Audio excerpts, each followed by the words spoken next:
마태복음 5장에서 예수님의 산상수훈 심령이 가난한 자는 복이 있나니로부터 시작하여 마태복음 6장에 오면 드디어 현실적인 의식주 문제, 그러니까 미래의 일, 우리 현실, 삶의 문제, 어떻게 살아야 하는가에 대해서 구체적으로 먼저 그의 나라와 의를 구하라 라고 나오는 대목에 이르렀습니다. 이 구약에서 하나님께서 우리를 얼마나 사랑하시느냐 하는 그 내용의 실체는 성육신하신 예수님이 오셔서야 밝히 드러나게 됩니다. 그래서 에레미야 보셔요. 에레미야 31장에 보시면 우리가 다 알다시피 구약에서 애굽에 노예된 이스라엘 백성들을 이끌어올 때는 내가 그들의 남편이 되었어도 그들이 내 언약을 파하였습니다. 근데 이제 신약에 와서는 내가 나의 법을 그들의 속에 두며 그 마음에 기록하여 나는 그들의 하나님이 되고 그들은 내 백성이 될 것이라 이렇게 말씀하신 것처럼 이제 새 언약은 이제 마음으로부터의 변경이라 이거예요. 그렇죠? 우리 마음을 바꾸신다. 우리 마음으로부터 하나님을 섬기고 하나님을 따르는 자 되게 하신다 이 뜻입니다. 무슨 얘기냐? 지금 현재 그러니까 예수 그리스도 성육신 하신 것처럼 말씀이 성육신한 것처럼 우리도 하나님의 말씀이 내 몸이 된다. 화육 그렇죠? 화육이 된다. 말하자면 이게 being이죠. being. 지금 현재예요.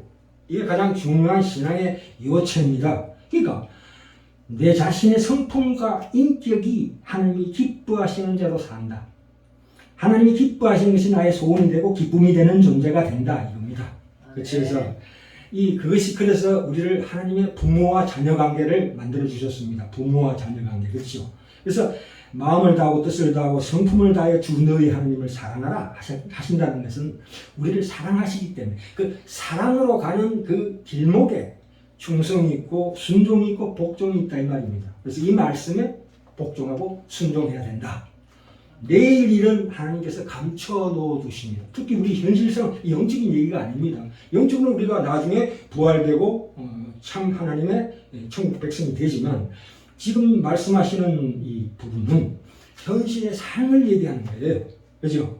현실 삶의 문제 어떻게 살아야 하는가 이겁니다. 이때는 그러니까 자식이라는 것은 자녀라는 것은 아직 성숙하지 못한 탓에 사랑이라는 이름으로 멋대로 굽니다. 그렇죠?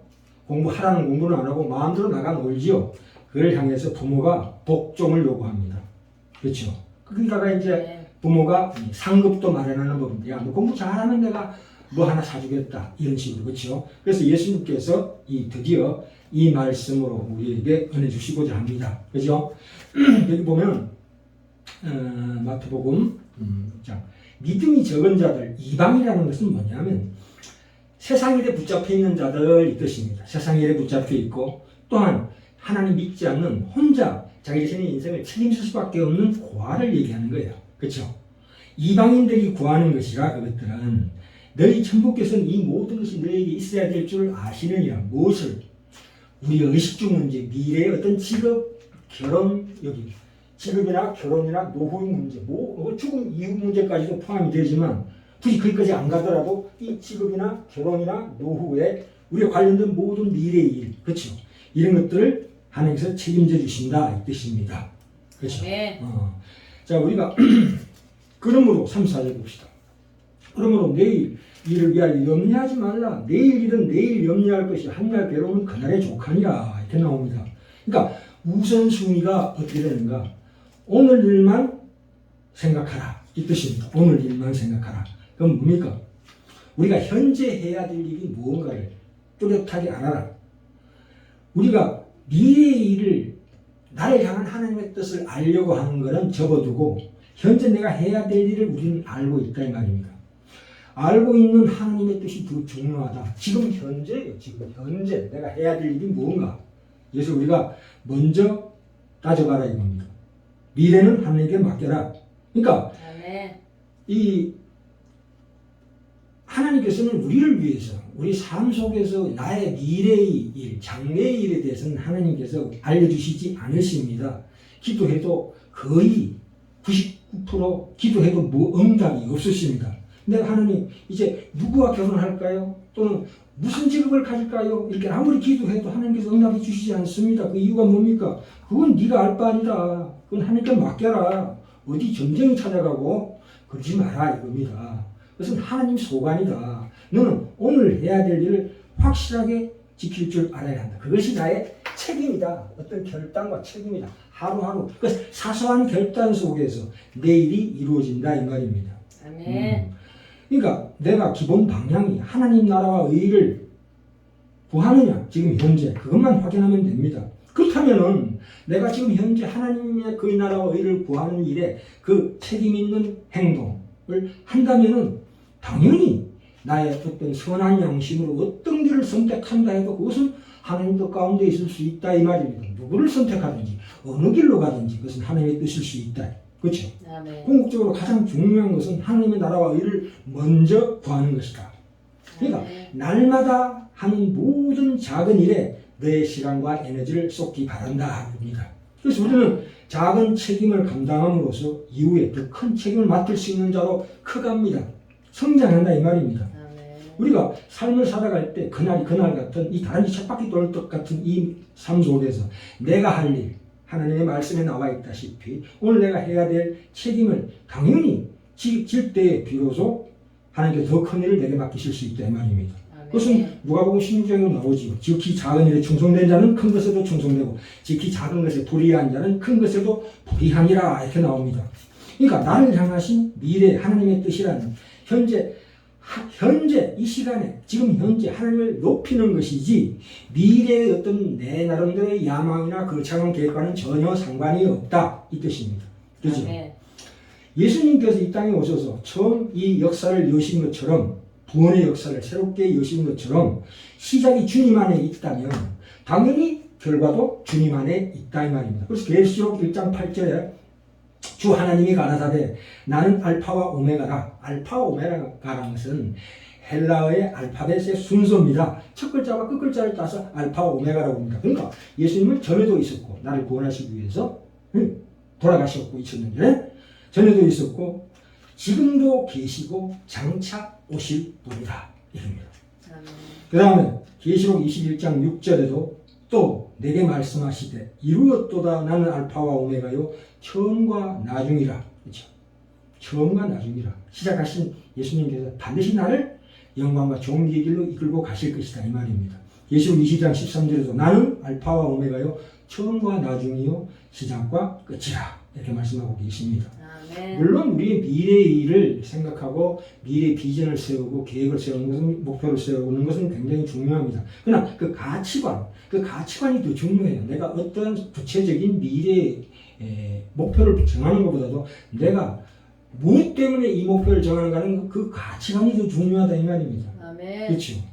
이 미래에 대한 시각이 달라야 합니다. 세상 사람들과. 그죠? 하나님께서 모든 것을 합력하여 선을 이루어 주신다고 우리가 믿습니다. 맨 처음 예수님께서 오셔서 하시는 말씀, 대체 하나님 말씀이 우리와 함께 계셨다. 말씀이 육신에 우리 가운데 거하신다 했을 때 그것이 이제 시작으로 말미암아 이제 결국 마지막 말도 마지막에 우리 운명과 모든 숙명도 그분께서 책임지고 계신다 이 말입니다. 그렇죠? 그래서 이 하나님께서는 내가 하나님 뜻대로 살고 있는지 아닌지는 어떻게 우리가 자신이 알 수 있는가 하면 내가 어떤 가정에서나 직장에서의 그 사람의 언행에 달려 있습니다. 말과 행동에 달려 있다 이 말입니다. 좀 더 쉽게 나의 몸가짐에 달려 있다. 내가 얼마나 거룩한 삶을 살려고 노력하고 있는가 그게 중요하다 이 말입니다. 내가 하나님 뜻대로 살고 있다면 당연히 내가 목표로 하는 일이 당연히 하나님의 뜻일 수밖에 없다. 그것은 미래의 어떤 쪽을 택해도 그것이 우리 삶에 대한 하나님의 뜻이 된다 이 말입니다. 내가 지금 현재 이 시간에 오늘 하나님을 구하는 한 그 모든 것이 우리의 삶에 대한 그분의 뜻이 될 수 있다. 우리가 택하는 어떤 길도 그분의 뜻이 될 수 있다 이 말입니다. 내가 어떤 사람을 택하든 어떤 직업을 택하든 그것은 바로 하나님의 뜻이 된다. 그런 하나님은 다양한 경로를 열어놓으셨습니다. 거기에 우리 자유의지, 자유선택에 참으로 귀한 요점이 있는 겁니다. 그렇죠? 우리가 무슨 직업을 택하든 어떤 사람을 만나서 사귀든 그것은 하나님의 뜻이 될 수 있다. 하나님은 그만큼 경우의 수를 많이 두고 있습니다. 하나님 그만큼 놀라울 정도로 신비할 정도로 우리에게 융통성을 발휘하고 계십니다. 그것이 하나님의 진정한 사랑입니다. 오늘날 하나님의 뜻을 행하는 것이야말로 오늘 내가 하나님의 뜻을 행하는 것이야말로 앞으로 나의 미래를 이끄는 가장 중요한 초석이 된다 이 말입니다. 아멘. 그러나 다시 한번 말씀드리지만 미래에 대한 어떤 계획이나 목표들 그런 것들도 지금 오늘 내가 해야 될 하나님과의 관계 그 인격적인 관계보다 우위에 둘 수는 없다. 그보다 먼저 우선할 수는 없다 이겁니다. 항상 날마다 하나님을 나라를 구하고 의를 구하는 그 삶이야말로 가장 중요한 원칙이다 이 말입니다. 하나님 우리 궁극적인 유익을 위해서 하나님께서 모든 세상의 것을 다 열어놓으셨습니다. 그죠? 세상 사람들은 미래를 위해서 현재를 희생시킵니다. 어떻게? 악하게 갑니다. 그러나 우리는 미래를 위해서 현재를 희생시키지 않습니다. 현실은 현실을 살 뿐입니다. 하나님 나라와 의를 구하는 삶이란 것입니다. 세상 것, 헛된 것을 바라보고 살지 않는다 이 말입니다. 그것이 바로 우리가 옥토가 되는 비결입니다. 옥토가 되는 비결. 그것이 날마다 하나님의 나라와 의를 구하는 삶이야말로 우리가 옥토가 되는 길입니다. 그런데 하나님의 나라를 오늘 현재 내가 구할 때에 반드시 미래는 불확실한 겁니다. 그것은 당연합니다. 그렇죠? 우리가 어떤 앞이 막막한 길, 여러 갈래, 이정표가 없는 그 교차 앞에 서 있을지라도 내게 선택할 자유를 주십니다. 그렇기 때문에 내 결정이 곧 하나님의 뜻이 된다 이 말입니다. 왜요? 내가 지금 항상 오늘 하나님 뜻 안에 있기 때문입니다. 그래서 예수님은 내 멍에는 쉽고 내 짐은 가볍다 이렇게 말씀하셨습니다. 물론 이 결단이라는 것은 참으로 어렵습니다. 그분의 어떤 명예, 그분이 진 멍에, 그 십자가의 멍에 오늘 하루 하나님께 복종하고 순종하는 그 첫 발걸음은 결코 쉽지 않습니다만 저도 탁구를 최근에 2년 전에 시작했는데 처음 시작할 때는 어떤 거나 어렵습니다. 나는 하다 보니까 이제 2년이 지나고 나니까 탁구가 재미있어지더라 이 말입니다. 그만큼 우리가 오늘 이 시간 하나님께 순종하고 하나님의 나라의 의를 구하는 그 일이 비록 힘들겠지만 이제 자꾸 하다 보면 그것이 우리를 단련시키고 훈련시켜서 결국 그것이 나의 기쁨이 되는 것으로 우리를 인도하신다 이 말입니다. 아멘. 우리가 하나님께서 나를 향하신 뜻을 어떻게 할 수 있느냐? 지금 내가 오늘 행해야 될 걸 행하면 결국 하나님의 뜻을 알 수가 있다 이 말입니다. 제가 인생 살아보니까 지나고 나 보니까 돌아서 보니까 그때 하나님의 뜻이 보이더라 이 말입니다. 시간이 흐르면서 우리가 살아온 그 길이 곧 하나님의 뜻이었다는 것을 보기 시작할 수 있습니다. 이미 내가 지나간 삶을 되돌아볼 때 지나온 인생을 회고함으로써 볼 수 있습니다. 그때까지는 그래서 볼 수 있는 그때까지는 우리 모든 에너지를 오늘 하루 그의 나라와 의를 구하는 그 일에 충성해야 될 줄 믿습니다. 아멘. 하나님은 확실하게 드러나야 되실 때는 확실하게 드러나십니다. 아멘. 그 점에 대해서는 안심해도 좋습니다. 하나님을 먼저 구해라. 하나님의 말씀. 근데 우리가 왜 우리 가운데 마지막 34절 볼까요? 6장 34절 보시면 한날 괴로움은 그날의 족함이라 이렇게. 왜 괴로울까요? 그것은 로마서 5장 1절 이하에 나와 있다시피 그러므로 우리가 믿음으로 의롭다 하심을 얻었은지 우리 주 예수 그리스도로 말미암아 하나님과 더불어 화평을 누리자. 또한 그로 말미암아 우리가 믿음으로써 있는 이 은혜에 들어감을 얻었으며 하나님의 영광을 바라고 즐거워하느니라. 그리고 다만 이뿐 아니라 우리가 환난 중에도 즐거워하나니 이는 환난은 인내는 연단은 소망을 이루는 줄 알미로다. 그러니까 현실은 오늘은 괴롭다. 괴로움은 오늘 하루로 끝내라 이 뜻입니다. 환난을 기뻐하라는 것은 우리에게 일어나는 어떤 일도 하나님의 허락 없이는 일어날 일이 없다. 하나님께서 허락하신 일이라면 그것은 우리의 유익을 위한 것이라는 강한 믿음이 그 속에 포함되어 있습니다. 아멘. 환난 중에도 즐거워한다는 것은 하나님의 자녀로 부름을 받은 자가 영적인 각성을 가지게 되는 그 계기는 항상 환난을 통해서입니다. 대부분이 세상에서 재미있게 살다가 정신 차리는 일이 생겨났을 때 뿐이다 이 말입니다.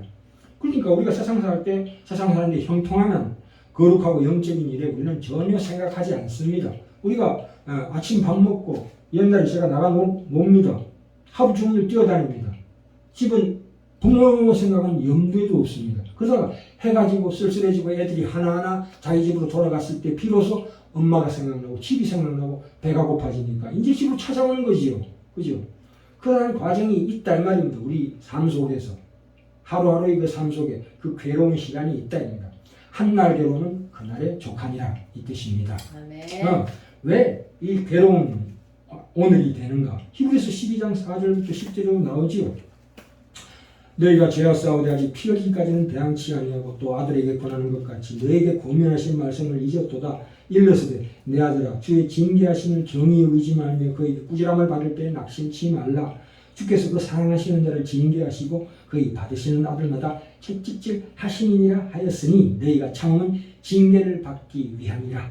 아멘. 하나님의 아들과 같이 너희를 대화하시나니 어찌 아기가 징계하지 않은 아들이 있으리요. 징계는 다 받는 것이거늘 너희에게 없으면 사생자요 참 아들이 아니니라. 또 우리 육체의 아버지가 우리를 징계하여도 공경하였거든 하물며 모든 영의 아버지께 더욱 복종하여 살려 하지 않겠느냐. 너희는 잠시 자기 뜻대로 우리를 징계하였거니와 오직 하나님은 우리의 유익을 위하여 그의 거룩하심에 참여케 하시느니라. 아멘. 이 서신서에 보면은 거의 대부분의 믿음의 시즌을 얘기하고 있습니다. 고린도후서 1장 8절에서 9절에도 나옵니다. 1장 8절에서 9절. 형제들아 우리가 아시아에서 당한 환난을 너희가 알지 못하기를 원치 아니하노니 힘에 지나도록 심한 고생을 받아 살 소망까지 끊어지고 우리 마음에 사형 선고를 받은 줄 알았으니 이는 우리로 자기를 의뢰하지 말고 오직 죽은 자를 다시 살리시는 하나님만 의뢰하게 하심이라 이렇게 나옵니다. 그죠? 또 야고보서에도 나오죠. 야고보서 1장 2절부터 4절까지 1장에 나옵니다. 내 형제들아 너희가 여러가지 시험을 만나거든 온전히 기쁘게 여기라. 이는 너희 믿음의 시련이 인내를 만들어내는 줄 너희가 알미라. 인내를 온전히 이루라. 이는 너희로 온전하고 구비하여 조금도 부족함이 없게 하여 함이니라. 아멘. 그리고 베드로전서 나옵니다. 베드로전서 1장 7절 8절 전부 1장에 나오네요. 7절에 너희 믿음의 시련이 불로 연단하여도 없어질 것보다 더 귀하여 예수 그리스도에 나타나실 때 칭찬과 영광과 존귀를 얻게 하려 함이라. 예, 참 귀한 하나님의 말씀입니다. 그렇기 때문에 우리는 특별히 오늘 내가 해야 될 하나님의 나라 그 의를 구하는 일이 가장 우선되어야 되고 우리 내 삶의 가장 중심되는 원칙이 되어야 한다고 이 말씀에서 그렇게 얘기하고 있습니다. 비록 그것이 어렵지만 내가 노력하고 이 사소한 결단과 책임 있는 행동이 결국은 우리의 내일의 가장 큰 영광과 존귀를 확증한다. 그래서 영적인 것도 마찬가지고 우리 육적인 것도 마찬가지다. 미래는 생각할 필요가 없다. 알 필요가 없다. 하나님은 그것을 숨기고 계신다. 그렇기 때문에 알려고 하지 마라. 오늘 내가 해야 될 일만 하면 하나님께서 하나님 뜻대로 나를 인도해 주시고 이끌어 주실 것이다. 그 사실은 내가 지나고 나면 반드시 거기에 나를 향하신 하나님의 뜻을 뚜렷하게 바라보고 보여주실 그날이 온다. 우리 삶 가운데서, 삶 속에서 끊임없이 계속 우리를 확인시키고 그때그때 이정표마다 하나님께서 나타나셔서 이것이 나의 뜻이라고 계속 가르쳐주는 이 삶이 바로 참으로 하나님이 영광된 삶인 줄 믿습니다. 아멘.